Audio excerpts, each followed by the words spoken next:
அண்ணா திராவிட முன்னேற்றக் கழக கூட்டணி கட்சிக்கு பச்சை கொடி காட்டியுள்ளார் புதிய தமிழகம் கட்சியின் தலைவர் டாக்டர் க. கிருஷ்ணசாமி. 2026 தேர்தலுக்கான கூட்டணி பேச்சுவார்த்தை தொடங்கிவிட்ட நிலையில் புதிய தமிழகம் எந்த கூட்டணியில் இணையப் போகிறது என்று எதிர்பார்ப்பு இருந்தது. இந்த நிலையில் திமுக மீண்டும் ஆட்சிக்கு வரக்கூடாது என்பது எங்களின் நிலைப்பாடு என பகிரங்கமாக புதிய தமிழகம் கட்சியின் தலைவர் டாக்டர் க. கிருஷ்ணசாமி கூறியிருந்தார்.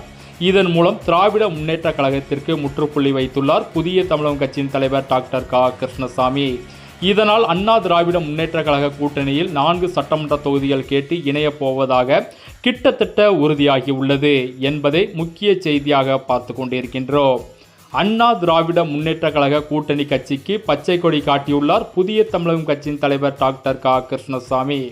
2026 தேர்தலுக்கான கூட்டணி பேச்சுவார்த்தை தொடங்கிவிட்ட நிலையில் புதிய தமிழகம் எந்த கூட்டணியில் இணையப் போகிறது என்று எதிர்பார்ப்பு இருந்தது. இந்த நிலையில் திமுக மீண்டும் ஆட்சிக்கு வரக்கூடாது என்பது எங்களின் நிலைப்பாடு என பகிரங்கமாக புதிய தமிழகம் கட்சியின் தலைவர் டாக்டர் க. கிருஷ்ணசாமி கூறியிருந்தார்.